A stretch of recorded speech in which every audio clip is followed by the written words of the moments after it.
I'm Lance Yelvington for CyberCountry. Great country artists never lose sight of where they come from because the well of creativity is pretty deep in that place we call home. And there's no better example of that than country artist James Wesley, who recently played to a packed audience in his hometown of Mound Valley, Kansas. And in this CyberCountry Minute, he's going to talk to us about living the life between Kansas, Nashville, and hooking up on the Crystal Coast of North Carolina. Well, I guess it was last October we started talking about this whole hooked up, which it's finally come to life now. But we started working on that, I guess in October, and by the finally got the process down and got the song recorded, and then we shot the video in Morehead City, North Carolina, and got to go to the Outer Banks, and then we were 50 miles out on the Atlantic Ocean and one of the world's largest blue marlin fishing tournaments. Making fans out of the fish as well as the fishermen. right. It was amazing. Everything about this video was real, from the captains of the ships to the mates, the deckhands, everything. And getting to go out, and we actually did fish. There were a couple of days that we dropped the lines and the drags and we did fish for try to catch a marlin. And a great story. When we were out there, we were just getting ready to put the diver in. There's a shot in this video where you see the Jarrett Bay boat come over the top, and the diver is down there, and he's getting it as you see the bottom of the boat go over the top of him passing.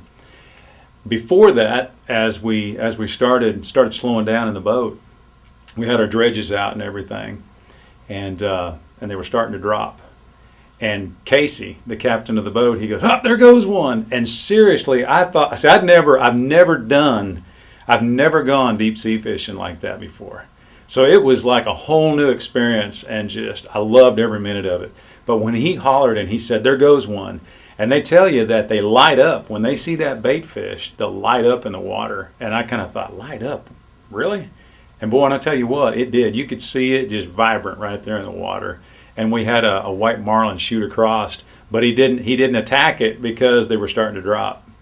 But wouldn't that have been something to catch a marlin right there shooting and filming the video? So it was an awesome, pretty epic video. So kind of like getting a shot of the really tough work of fishing as well as tough work of putting a video together too. I mean, that's kind of like blending two really tough projects. It was tough. The toughest part about it is that we shot this video for a whole week.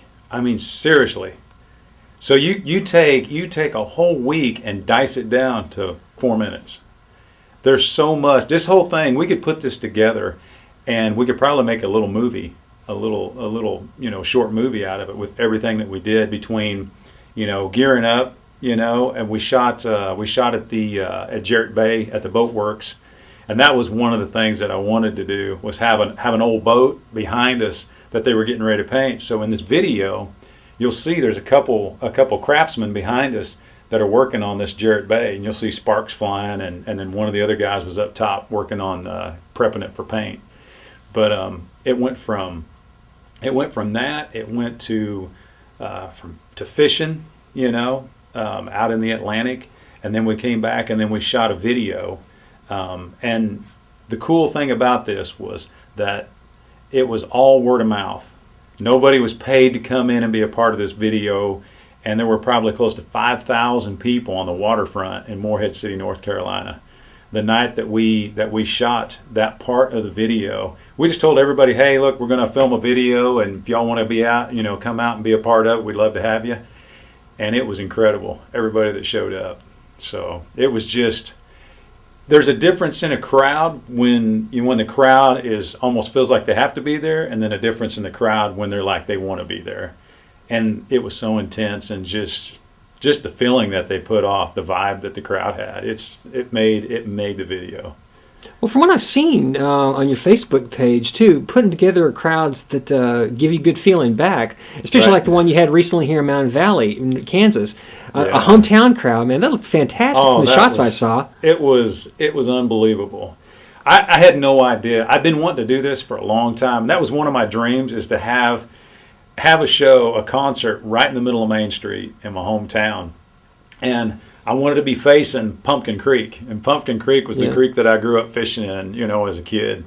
And used to take my old hound dog down there, Blue, and we would hunt and fish, and that was just it was a little surreal, getting to go back home in a bus and getting to meet a lot of my friends that I went to school with and get to see them again, and then of all things, the crowd. I had no idea how big this crowd was going to be.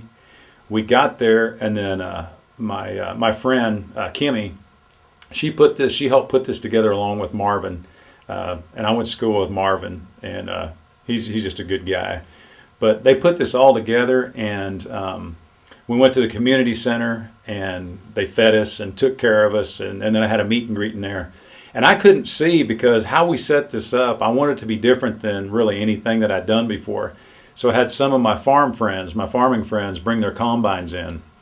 And we had two huge flatbed tractor trailer trailers come in side by side, and we had two combines with the headers on the front, and we had those facing each side of the stage, and then we had two big old John Deere tractors in the back, and we played Small Town by John Mellencamp to kind of kick it off, and then the boys went up and they were vamping, and it's a song that I wrote with Brian Davis and Vicki McGehee, and it's called Cornfield with Vegas Lights. And man, it was, I tell you what, I got goosebumps. When I was coming up on stage and the band was vamping, and they're vamping Cornfield with Vegas Lights, and I had them crank the combines and the tractors up. So you hear this, all these diesels cranking up and the lights flipping on. I told them I wanted to turn the cab lights on and everything. And it was so cool. It was so cool. There's nothing that, just the feeling that put off, and the crowd out there when they saw that, it was unbelievable. No place like home, especially when the crowd gets the message. Right. It's a tangible connection, especially with a song like that too. It is. So. It really is. The crowd that night was just unbelievable. I don't think it's the last time you're going to have that. Well, you know what? The funny thing is they said, when's the next one? When we're going to have the next concert? So it may, who knows, it may be one of these deals where it might be a yearly event, And the weather was perfect. They called for rain that whole week. And they started to put it off. And then we thought, well, could we do it in a barn? And then we thought, well, if the crowd's big, how are we going to get everybody in the barn, Thank God it didn't rain, because there was like 3,000 people there that night. I mean, God works in mysterious ways, and boy, he did that night, because they'd called for 60. At first it was like 60, and then it went to 70, and it was 80%. And then there was no rain at all in the forecast. So that Saturday night was perfect. It was cool, and there was a little bit of a breeze, and everybody that came out to be a part of that. I had my local FFA chapter. They came out from Labette County High School, and we had the 4-H club there. We had the Mound Valley Elementary. We had some the Methodist and Baptist Church in Mound Valley. We had the Flagpole Committee, the Museum Society. I know I'm forgetting somebody. But anyway, we had all these people come out. We had a lot of vendors that wanted to be a part of it, but I wanted all the money to go back into the little town, back into Mound Valley, and then go to the high school and the grade school to help kids, get sports equipment or just anything that they needed, to help them out. So it was amazing. It was a great time. Completely cool too. Well, let me ask you, what was the tough part about putting together your latest CD? Because I know picking through all the songs, going through all that stuff, that's a lot of time. Well, you know what? And the thing is I've got new management.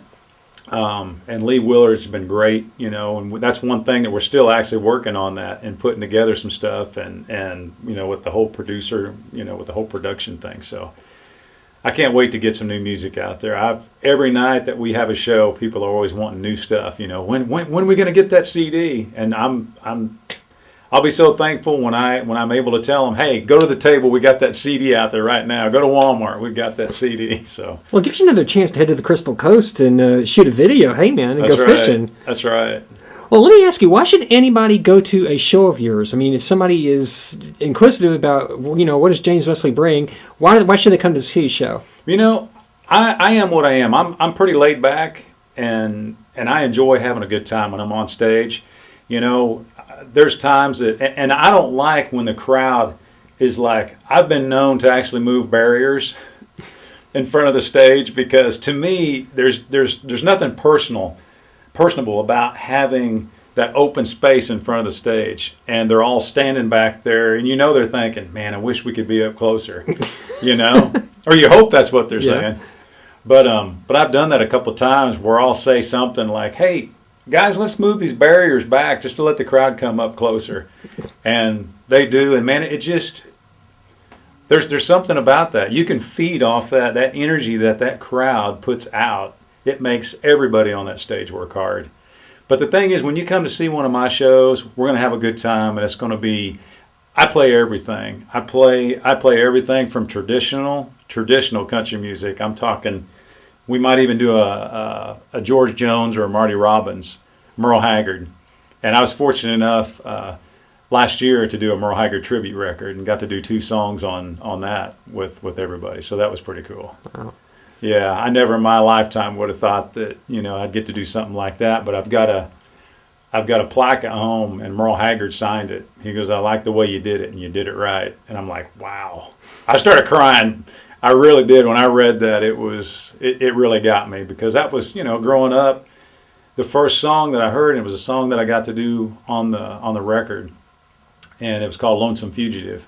And my grandmother played that when I was just a little kid, and I remembered that song. I thought, man, I've got to put that on the record, because that takes me back to Grandma's house and listening to that old country music, you know. But then we'll go from doing a Merle Haggard to, you know, maybe a Hank Williams Jr. to some of my new stuff that I've been writing, you know, with some of the great writers here in Nashville. So it's energy, and it's fun, and I guarantee you a good time.